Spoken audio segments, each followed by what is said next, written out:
I can't say that any of our characters really changed that dramatically from our original concept. It's been really organic, and of course, we had the original takes on the characters to sort of work with. So when we, sort of tweak them or turn things on their heads, it usually came from a place of feeling organic and natural. We didn't change it just to change it.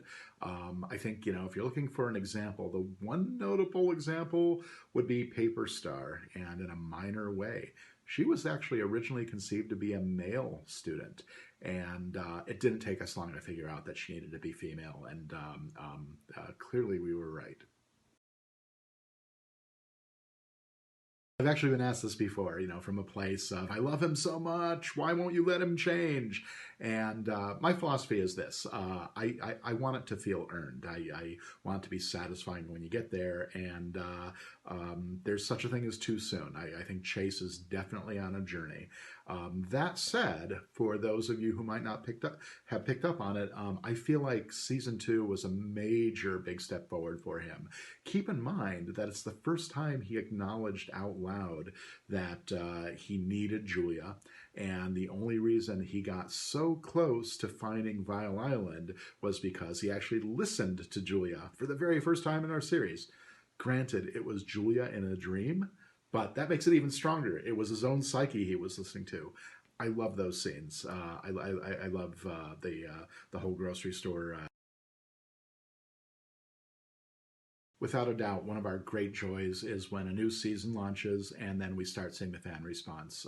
We love that you guys are on our wavelength and that you get it, and we love hearing the specifics. So please don't stop. We love the comments and we love the fan art. So much great stuff out there. We really enjoy it. Thank you so much. And thank you, by the way, for these questions. This is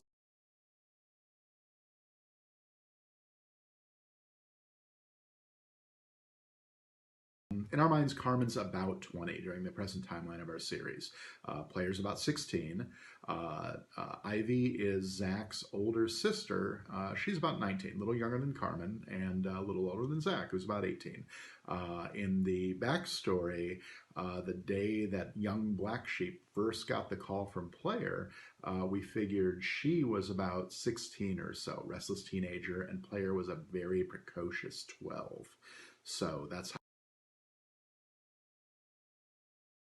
we knew we needed Carmen to be telling her backstory to someone in the pilot so that we could learn it too.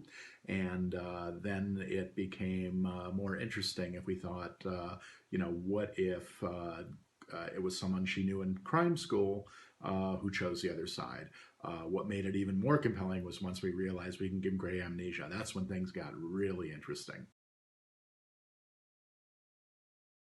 Some examples of newly invented villains were we thought the lore was missing a climber, a second story man, so we came up with Leshev, and we were missing a tunneler, somebody who liked digging and tunneling, and so El Topo was born. For a spy and a snitch, Mind Bomb seemed like a perfect. We felt we needed to make Carmen Sandiego relevant for a new generation, and part of that was seizing on the opportunity to create a strong, aspirational Latina heroine. And the whole idea of her being a Robin Hood really came organically. It was not something that was forced, and it just felt so right to us. So thank you for those who seem to agree out there. I think ultimately, though, the two important things are she's still a thief, and she is still perceived by law enforcement as a villain. We're just seeing the story from her point of view this time, not theirs. As you might imagine, it's important for a master thief to have great sleight of hand. Well, Carmen is so awesome, she has sleight of both hands. Vile Academy is a secret place. Young thieves don't enroll there, they actually get recruited. Vile has eyes out for possible students who have potential.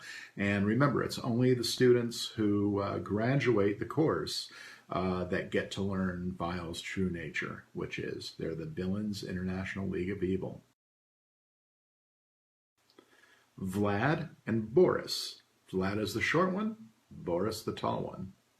What great personalities they have. Good eye, Gumshoe, but not good enough, because Chase did replace his coat. He bought a new one, exact same style. However, if you notice in season 1, his coat was sort of a tannish brown color. In season 2, it's actually charcoal gray. We gotcha. Shadow-san's favorite food? Fish. He's the exact opposite of Zach. As we saw in the pilot, Carmen has rudimentary command of many languages. She can thank all the caregivers that were passing through Vial Island when she was growing up. Remember, Vial Island was an international community.